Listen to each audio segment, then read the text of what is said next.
Abrir la palabra del Señor en la primera carta de Pedro, capítulo 1, versículo 13 en adelante. Cuando ustedes lo tengan, me dicen amén.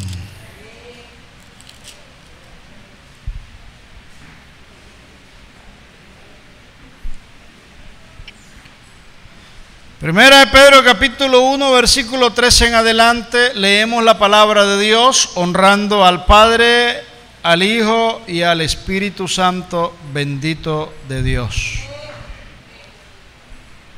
Por tanto, ceñid los lomos de vuestro entendimiento, sed sobrios y esperad por completo en la gracia que se os traerá cuando Jesucristo sea manifestado. Como hijos obedientes, no os conforméis a los deseos que antes teníais estando en vuestra ignorancia, sino como aquel que os llamó es santo, sed también vosotros santos en toda vuestra manera de vivir. Amado Dios, en el nombre de Jesús en esta tarde, te suplicamos en el trono de tu gracia para hallar el oportuno socorro, que tu Espíritu Santo, Maestro por excelencia, nos enseñe, nos exhorte, nos instruya, nos ayude a entender y poner en práctica, aplicando a nuestra vida, esta preciosa palabra. Dios amado, yo ato todo espíritu contrario al tuyo en este lugar, lo echo fuera, despeja la atmósfera, despeja los aires, despeja todo lo que quiere interrumpir. Por los méritos de Jesús, únicos méritos hechos en la cruz del Calvario, te lo pedimos y te lo imploramos, Dios. Amén y amén. Tome asiento, por favor, hermanos. Bendito el nombre del Señor. El título del mensaje en esta tarde es Pasos a la madurez cristiana. El salmista pregunta y dice en el Salmo 116, versículo 15: ¿con qué yo pagaré a Jehová por todos sus beneficios para conmigo? Salmo 116, dice la palabra del Señor: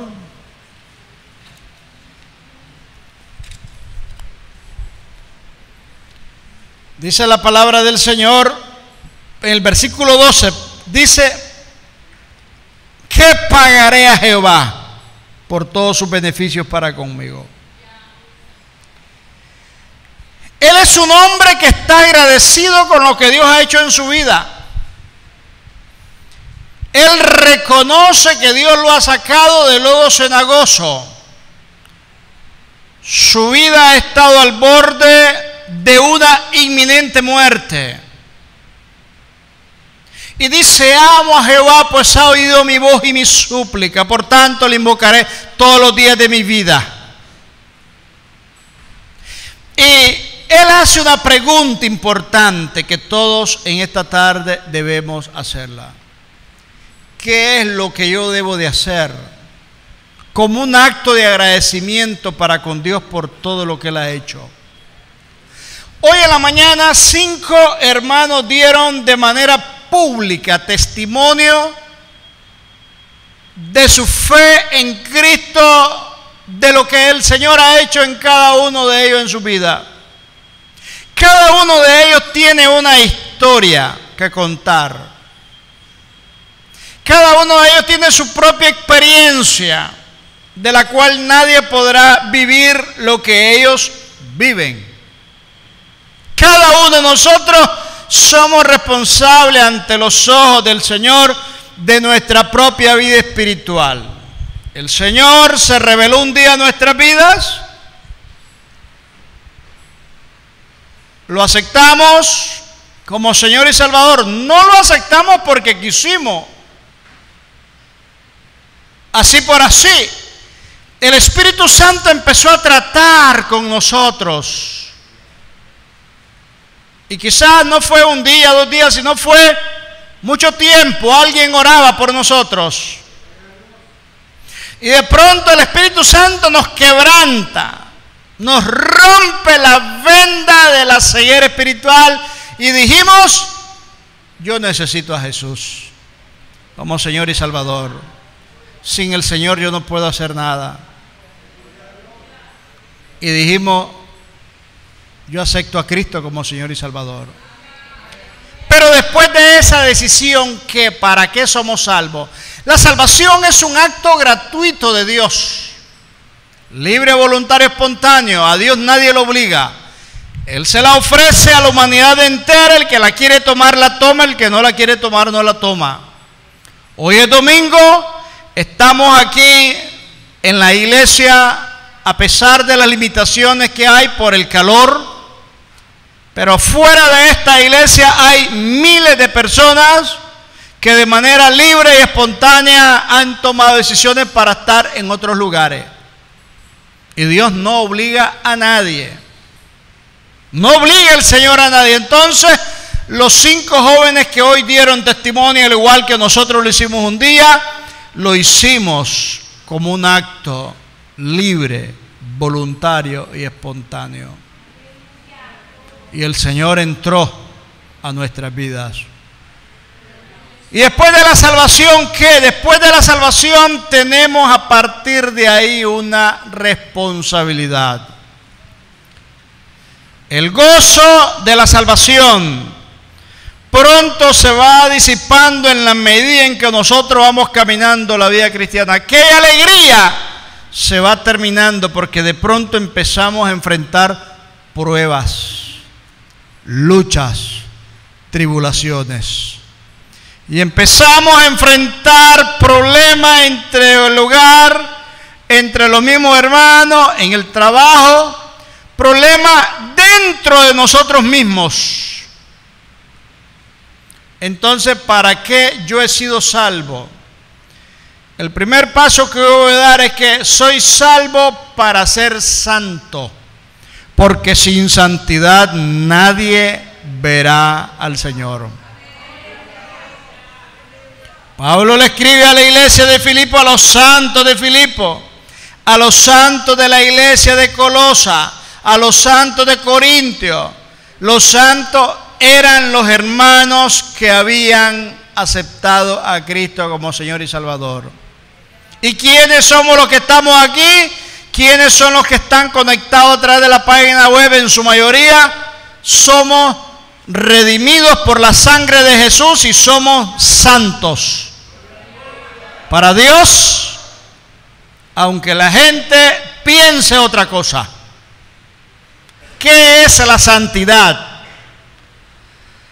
La santidad es aquella actitud de la cual nos hemos apartado del mundo para ser destinado exclusivamente para Dios.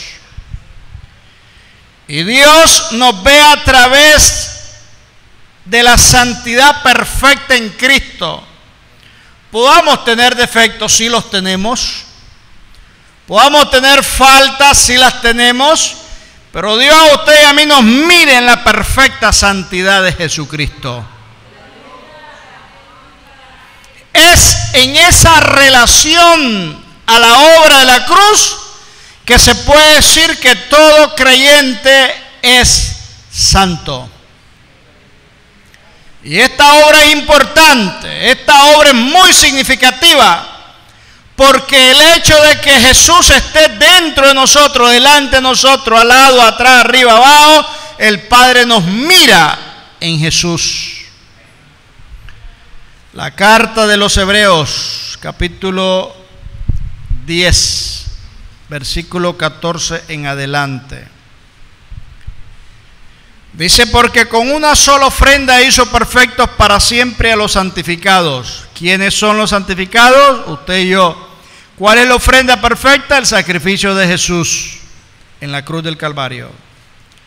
Y nos atestigua lo mismo el Espíritu Santo, porque después de haber dicho: este es el pacto que haré con ellos después de aquellos días, dice el Señor, pondré mi ley en sus corazones y en su mente la escribiré, añade, nunca más me acordaré sus pecados y sus transgresiones. Por eso es que nosotros creemos que cuando un día el Señor viene a nuestras vidas, por medio de la actitud de arrepentimiento, que le decimos: Dios, me arrepiento de mis pecados pasados y presentes, el Señor nos perdona, los agarra de manera simbólica, como dice Miqueas 7, y los lanza a lo profundo de la mar para no volver a acordarse. Por eso una de las doctrinas que más daño está haciendo a la iglesia es la doctrina de los encuentros, porque ellos hacen uso de la regresión mental para acordarse de manera específica de pecados que desde el momento en que se tuvo memoria en la niñez se empezaron a cometer. Y dicen ellos: hago una lista de pecados que usted ha cometido a lo largo de su vida para que Dios se los perdone. Si no lo hace, usted no es cristiano. Y la gente empieza de manera mental a torturarse y emocionalmente se quiebran. Y empiezan a anotar pecados y pecados y pecados y pecados y pecados, en una lista de 200 pecados. Eso hace vana el sacrificio de la cruz de Jesús. Y eso es una doctrina que está haciendo mucho daño a muchas iglesias. Es una herejía. Porque dice el apóstol Juan: si confesamos nuestros pecados, Él es fiel y justo para perdonar nuestros pecados y limpiarnos de toda maldad. Si decimos que no tenemos pecado, le hacemos a Él mentiroso. Palabra no está en nosotros. Dice Juan siempre: hijitos, en caso que existiera alguna posibilidad, si alguno hubiera pecado, abogado tenemos para con el Padre, Jesucristo el justo. Tenemos un paráclito, un mediador, un intercesor. Tenemos el que se para al lado nuestro para interceder, que es el Espíritu Santo, ante el Padre por nuestras cargas. Pero no es para que estemos pecando hoy, no es para que estemos pecando mañana, no es para que estemos pecando pasado mañana, no es para que estemos pecando todos los días. Hay una frase malinterpretada. Llega Pedro y le pregunta: ¿cuántas veces voy a perdonar a mi hermano? Jesús le dijo: no 7, sino 70 veces 7. Cuando la acción de pecado se hace de manera libre, voluntaria, espontánea, y reconocemos, porque es el Espíritu Santo el que nos hace reconocer nuestro pecado, vamos directamente al Padre en el nombre de Jesús para que nos limpie todo pecado. Ya, pero si mañana vamos a lo mismo, y si pasado mañana vamos a lo mismo, entonces llega un momento determinado en que hay una frontera que se llama del respeto hacia el irrespeto, y donde la cruzamos sin darnos cuenta, y sin darnos cuenta muchos mueren en esas condiciones de pecado. Yo peco y le pido perdón a Dios. Yo me acuesto con una mujer, o la mujer se acuesta con un hombre, aquel hace esto, aquel hace lo otro, cada quien hace, y le pido perdón a Dios tranquilo, porque Él dijo que me va a perdonar siempre. Y la vida cristiana es una vida de salvación para ser santo, porque sin santidad nadie verá al Señor. 5 jovencitos fueron bautizados. Para que mañana venga uno y diga: pastor, yo pequé. Vos sos un mañoso. Porque la idea de bautizarse y estar en Cristo es para no pecar y no volver atrás. Es para ser santo, no volver a pecar. Y esa es la responsabilidad nuestra, suya y mía. Es para nunca más volver atrás. ¿Con qué yo le voy a pagar a Dios? Con una vida de santidad. Dice el salmista: ¿quién entrará en el lugar santo? El limpio de manos y puro de corazón, el que no ha elevado su alma a cosas vanas, ni a engaño, ni ha orado con engaño. requisitos de responsabilidad que el creyente tiene que dar delante de Dios para vivir esta vida cristiana, porque tenemos que hacer una diferencia con el mundo. El cristiano es separado para Dios. Eso quiere decir que el cristiano ya no tiene que hacer lo que hacía antes. El que está en Cristo, nueva criatura es, las cosas viejas pasaron, y aquí todas son hechas nuevas. Cristianos que fuman, todo puede ser menos cristiano, porque el pecado ya no es parte de la naturaleza de ese cristiano. Ya no. El que sigue haciendo esa conducta no es cristiano. Hermano, pero ¿cómo usted puede decir eso cuando el cristiano tiene su falla? No, o es cristiano o no es cristiano, pero el cristiano es santo y no peca. No peca.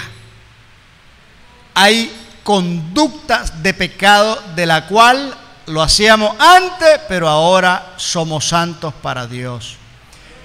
Mi boca está consagrada para Dios, no para hablar malas palabras, ni para andar calumniando, ni injuriando, ni diciendo chismes. Mis oídos están consagrados para Dios, no voy a estar escuchando aquello que a Dios no le agrada. Mis ojos están consagrados para Dios, no voy a ver aquello que a Dios no le agrada. Mis pies están consagrados para Dios, yo no voy a hacer lo que a Dios no le agrada. Mi mente está consagrada para Dios, yo no voy a pensar en lo que a Dios no le agrada. Mis manos están consagradas para Dios, yo no voy a hacer lo que a Dios no le agrada. No voy a hacer lo que a Dios no le agrada. Porque soy santo por dentro y soy santo por fuera. No voy a hacer lo que a Dios no le agrada. Y para algunos la vida cristiana es una tortura, porque en el mundo tienen la libertad de hacer lo que a ellos les da la regalada gana. Algunos vienen a Cristo y tienen sus mismos amigos impíos. Van a las actividades de los impíos. Frecuentan los lugares que los impíos o ellos frecuentaban antes de ser cristianos. Eso no hace ninguna diferencia, porque sigue viendo su misma vida. Y los ojos de Jehová recorren toda la tierra. Por eso tenemos que tomar decisiones para agradar a aquel que nos llamó a su gloria eterna.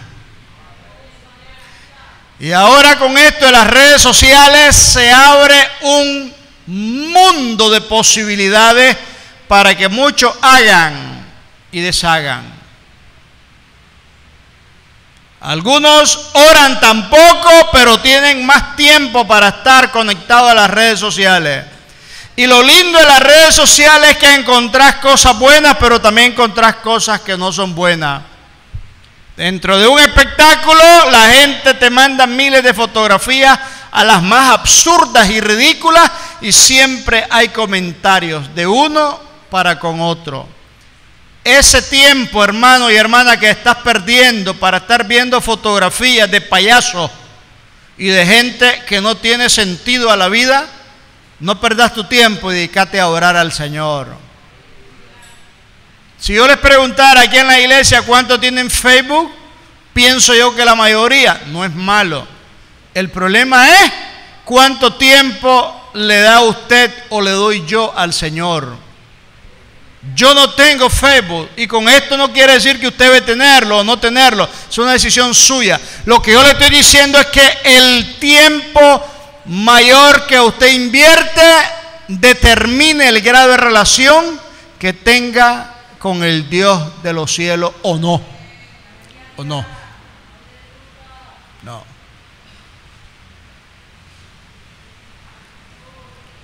Yo tenía en mi teléfono varios programas. Tenía Line, tenía varios tenía ahí. Solo dejé el WhatsApp nada más. Y difícilmente, pocas veces respondo a alguien, porque casi ni lo miro. Borré Line, borré casi todo, Viber, no sé cómo se pronuncia, todo eso lo borré. No tengo Facebook, no tengo casi muchas cosas, porque hermano, el tiempo, como dice el himno, entera consagración, que mi tiempo todo esté consagrado a ti, Señor. Que mi tiempo esté consagrado a tu loor. Todo mi tiempo no es mi tiempo porque es de Dios. Me levanto es de Dios, camino es de Dios, pienso es de Dios, leo es de Dios. Toda mi vida está consagrada a Dios. Desde que me levanto hasta que me acuesto. Sí, porque usted no trabaja, me pueden decir algunos. Yo trabajo. Porque cuando me llegan trabajo, que a Dios le pido que me mande trabajo en el área legal, que me sirve y me suple a mis necesidades, yo miro que es la respuesta de Dios a mis oraciones y tengo que trabajar. Pero Dios es primero, Dios es segundo, Dios es tercero, Dios es todo, hermano.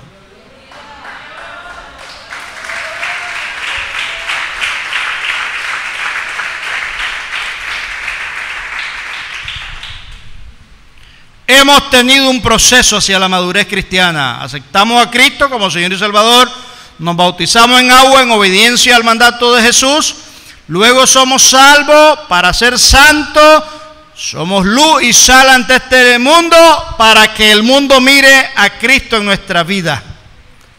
Reflejado, que Jesús sea al que mire el mundo. Hebreos 12:14. Seguid la paz con todo y la santidad, sin la cual nadie verá al Señor. Seguid la paz con todo y la santidad, sin la cual nadie verá al Señor. Seguir la santidad. Nadie verá al Señor. Estamos hablando del Señor Jesucristo, porque a Dios Padre nadie lo va a ver. Eso dice la Biblia. Dios Padre, que es espíritu, habita en una luz inaccesible en el cual ningún hombre ha visto ni podrá ver. 1 Timoteo 6:16 establece de manera categórica eso. Al Dios Hijo vamos a ver, y Jesús es el reflejo de la persona del Dios Padre. Señor, como que mucho me estás hablando del Padre, Señor, y como que eso no me gusta. Muéstrame al Padre y nos basta, le dice un discípulo de esos atrevidos que andaban ahí con Jesús. Señor, como que mucho te hemos escuchado hablar y hablar y hablar. Muéstrame al Padre y nos basta. Y Jesús le responde a Felipe: Felipe, tanto tiempo hace que estoy con vosotros y no me has conocido. El que me ha visto a mí, ha visto al Padre. ¿Cómo pues dices tú, muéstranos al Padre? La gente espera, sueña, desea ver a Dios para poder creer en Dios. En muchas páginas web dice 6 razones para creer en Dios. O es Jesús Dios. O siempre la gente está pidiendo pruebas. Matemáticamente, muchas formas pidiendo pruebas para creer en Dios. Porque la gente necesita tener argumentos para creer. Porque eso es normal en el ser humano.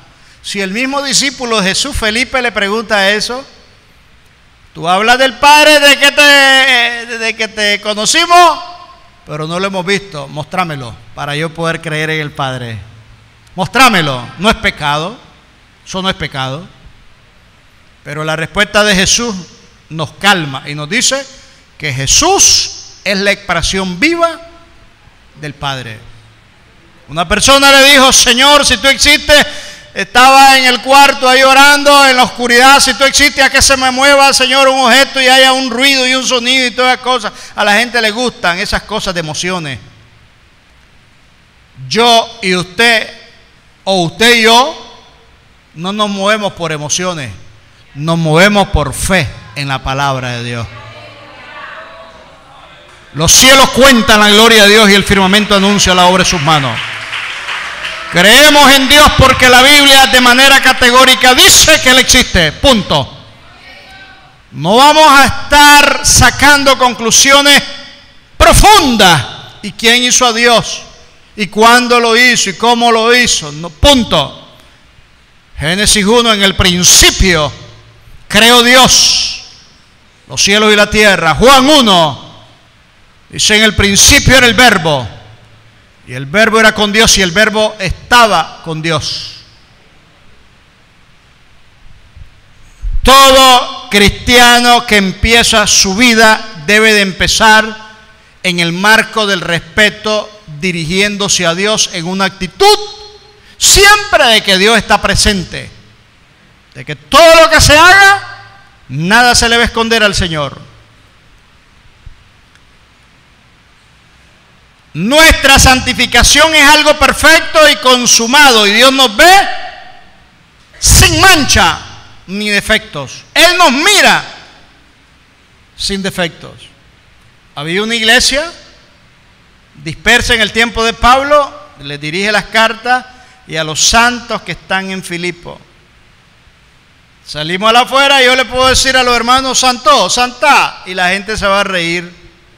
Santo con mujer, dice la gente. Así me dijo un día una persona: un santo con mujer, me dice. Porque para ellos el santo no debe tener mujer, debe vivir enclaustrado en una cueva. El apóstol Pablo había enseñado que había enseñado en el Evangelio que algunos trataron de pervertir los principios de la salvación por gracia y empezaron a insinuar de que Pablo había dicho cosas que él nunca dijo. Encontramos en la carta de los Romanos capítulo 3 versículo 8. Vamos a leer. ¿Y por qué no decir como se nos calumnia, como algunos cuya condenación es justa afirman que nosotros decimos hagamos males para que vengan bienes? Miren qué interesante la expresión que el apóstol Pablo hace alusión al comentario de otros que andaban hablando. Que Pablo está diciendo que ya una vez que uno es salvo, que ya una vez que uno está en la iglesia y que uno es santo, uno tiene la libertad para andar haciendo lo que le da la gana. Y ese es el problema de la salvación. Salvo, salvo, siempre salvo. Que dicen que no importa lo que tú hagas, porque del momento en que ya estás salvo y te selló el Señor, no importa lo que hagas, podés hacer cualquier pecado y serás salvo siempre. Eso es peligroso, porque la salvación se pierde, iglesia. Hebreos 2:3 pregunta el escritor de la carta y dice: ¿cómo escaparemos si descuidamos una salvación tan grande? ¿Cómo? No es posible que usted y yo disfrutamos de una dádiva maravillosa, de una salvación tan grande, y por pecado no arrepentido, la muerte nos alcanzó y nos perdimos.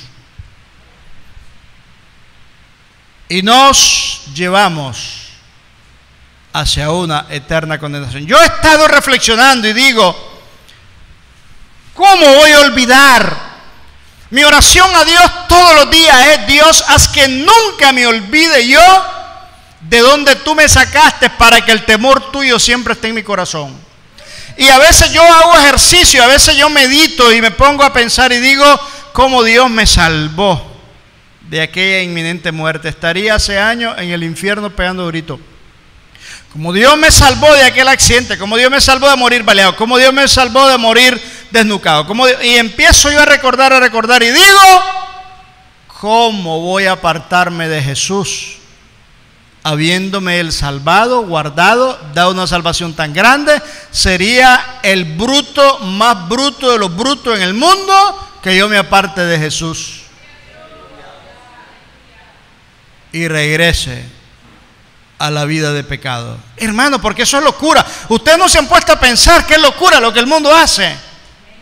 ¿Cómo es posible que un montón de gente aglomerado en un lugar cerrado, todos estén supuestamente bailando como locos y haciendo las piruetas y las muecas y estén brincando unos a otros? Si usted mira que le paran la música, usted mira lo absurdo y lo ridículo, cómo aparecen ahí. cada quien haciendo los gestos y los movimientos más horrorosos y por haber. Eso es lo que le agrada al mundo. Y todos pegan gritos y se lanzan al suelo y hablan y gritan y tornan. Ese es el mundo de la carnalidad y del culto al pecado. ¿Qué alegría le va a dar a una persona todos los días con esa media de licor? ¿Qué alegría le va a dar estar día tras día tomando y tomando y tomando y tomando? Es una locura. En Cristo encontramos una paz y un deleite como nunca jamás lo habíamos hallado. Cuando el Señor vino a mi vida y perdonó mis pecados, yo sentí que un gran bulto, un saco, un peso me fue quitado de encima. Aquella angustia que me daba, aquella desesperación se fue. Y ahora puedo estar con mis problemas de salud más terribles, pero estoy en paz.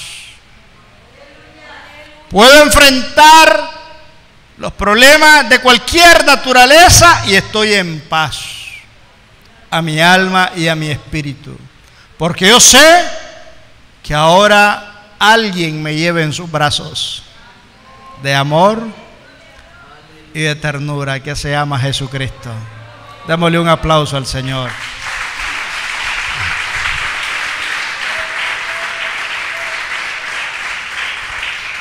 Entonces la gente paga para ser feliz. Y la vida cristiana es otra cosa, no es aburrida. Muchos dicen, ya vas, soy evangélico, ya, qué aburrido, ya estás como los viejos, ya perdiste el sabor a la vida. Ya dejaste de bailar, ya te dejaron de interesar las películas en los cines, ya te dejó de interesar muchas cosas, ya te sepultaste en vida. Así es la expresión de las personas. Hay que disfrutar la vida, dicen ellos, hay que sacarle el jugo. Da a pasear, disfruté tu juventud antes que te cases, anda a visitar los lugares turísticos, anda a la boca del volcán, a lo mejor no te tiran tus amigos, anda por allá, anda por acá, tantos lugares, disfrutar la vida. Y ya cuando tengas una edad de unos 50, 60, pues ya busca la religión. Pero no, mamita, no te quites la vida tan temprano diciendo que soy evangélica. Eso es el consejo del mundo. Y los hermanos y los jóvenes en la iglesia, ¿por qué casi no hay muchos jóvenes en la iglesia? Porque ese comentario va teniendo un resultado, va pegando, va haciendo eco. Dice como que tiene razón, yo estoy joven, dice. Y los jóvenes empiezan a hacer ejercicio y empiezan a sacar bíceps, tríceps, músculos y todo, y empiezan ya a ponerse las camisetas pegadas, ya empiezan a modelar, porque ellos se miran en el espejo y dicen, yo puedo impactar todavía. Al diablo vas a impactar con ese cuerpo. Y la jovencita es igual, no se quedan atrás, porque los amigos y el mundo le van diciendo, mira. El deleite del cristiano está en Jesús. Todo lo que el mundo ofrece, por eso Juan habla y mandata, no améis al mundo. Enemigos del cristiano, es declarado que no debemos de perder de vista en este camino Satanás, el mundo y la carne. Y Jesús los venció a los tres. Y dice Pablo, ¿quién me podrá ayudar en este cuerpo pecador? ¡Ay de mí! Mas gracias doy a Dios que me dio la victoria en Cristo Jesús, dice Pablo.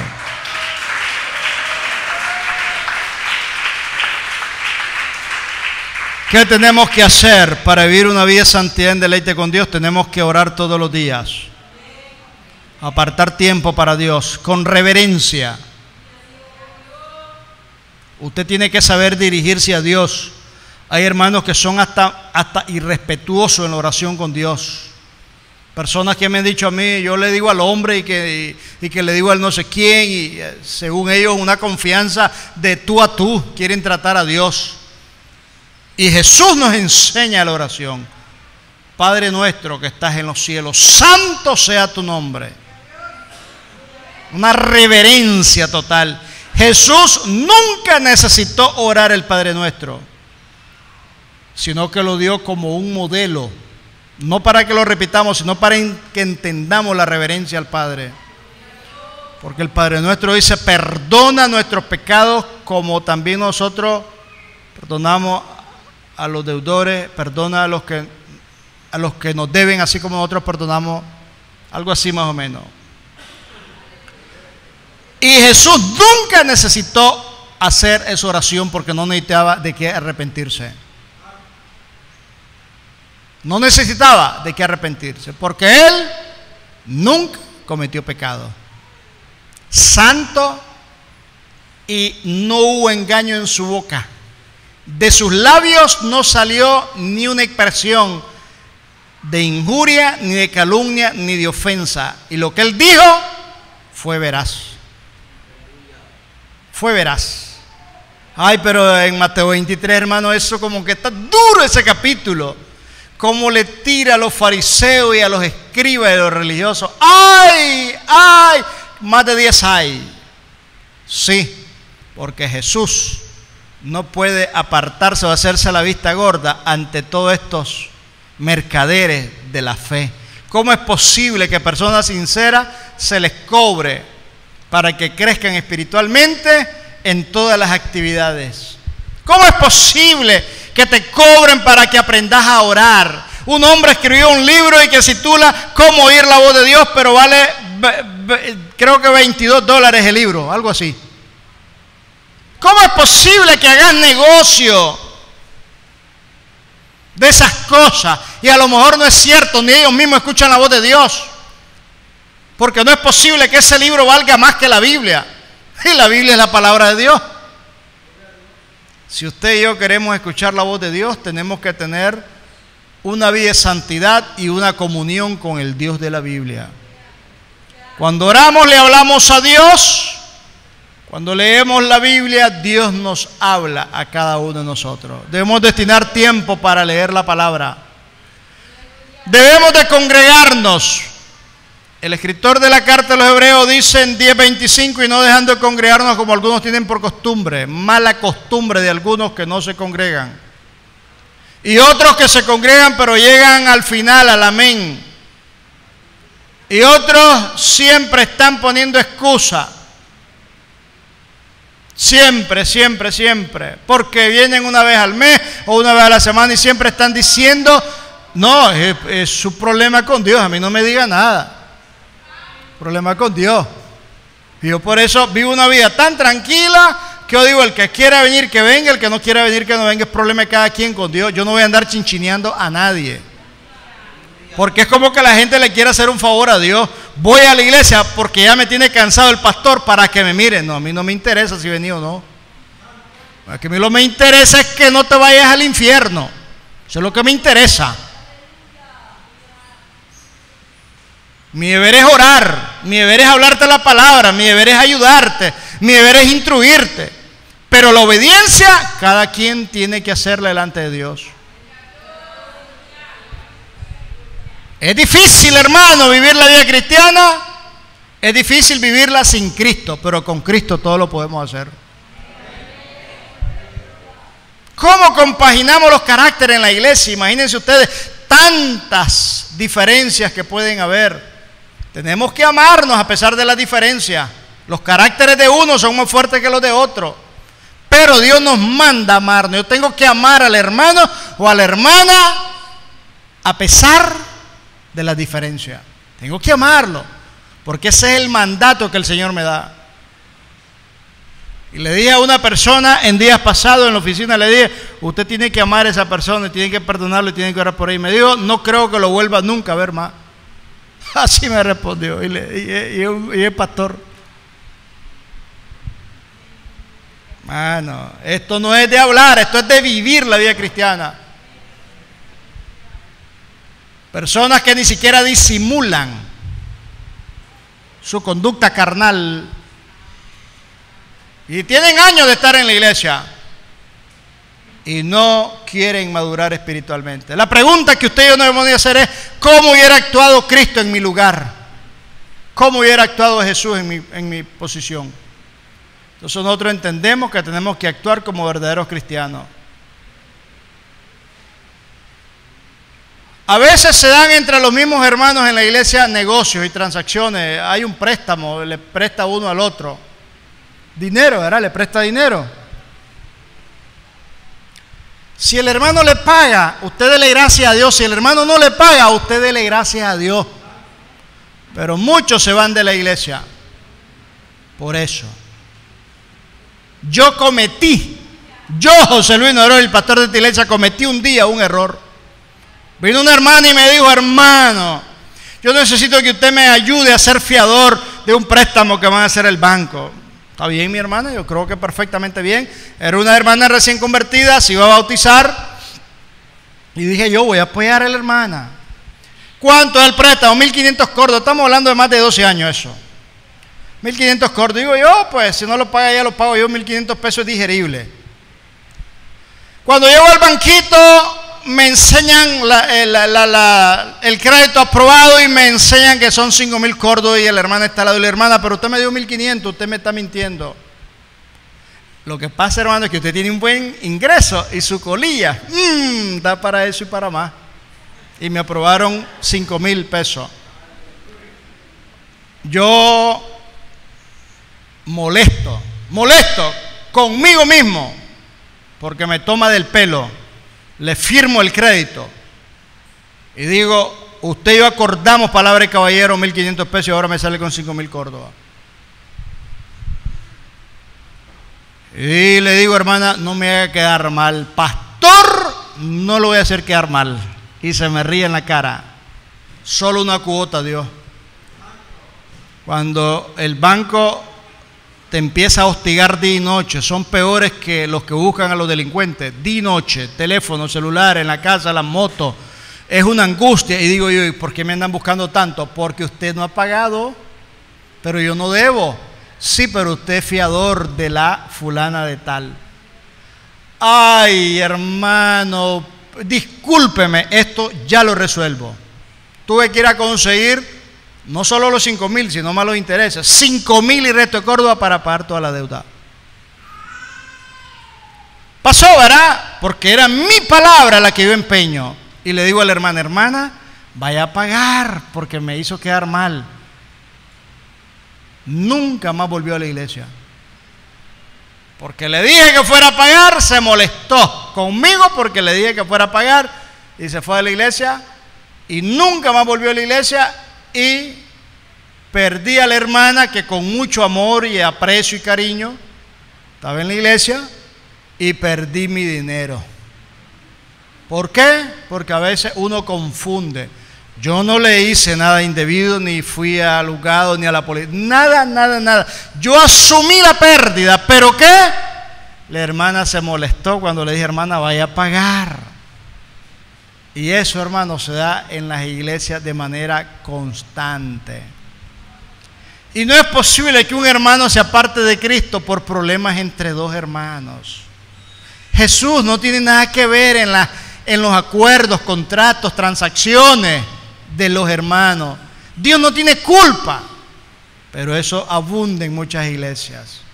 Y se van al mundo y nunca más vuelven al mundo.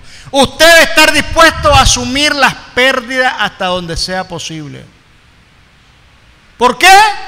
Porque hacemos la pregunta: ¿cómo hubiera actuado Jesús en mi lugar? Hoy leía precioso Evangelio de Marcos y pregunta a Pilato: pero si él no ha hecho nada, entonces ¿qué hago con Jesús el Cristo? Crucifícale, le dice la turba. Pilato está diciendo: si él no ha hecho nada. Pero hay hermanos que no soportan que alguien les deba 100 Córdoba y lo llevan hasta los juzgados a los pobres hermanos. Es increíble, no le perdonan la deuda. Usted tiene que perdonar la deuda, pero no le vuelva a prestar nunca jamás un peso, porque ya eso es pecar sobreadvertido. Eso está claro. Usted perdone la deuda, perdone al hermano, pero no le vuelva a prestar un peso más. Ah, hermano, pero ¿dónde está aquel texto que dice: tu enemigo tiene hambre, dale comer, tiene sed, dale beber? Sí, pero baja tu riesgo, que no te va a pagar. Si no te pagó la primera vez, no te va a pagar la segunda vez. Eso ya es decisión tuya. Usted aprenda de las experiencias. Pero Dios no es culpable de tantos problemas que se dan en las iglesias. Dios no tiene nada que ver. Un comentario indebido, aclárelo. Hermano, como que escuché aquí, como que usted anda molesto conmigo porque dicen que yo dije lo que a usted le dijeron, tal como yo, aclaremos aquí. Y si queremos testigos, sentemos, llamemos. Hay que resolver toditas las cosas porque le garantizo que usted y yo no entramos al cielo si no resolvemos nuestros problemas en la tierra primero. Póngase de pie.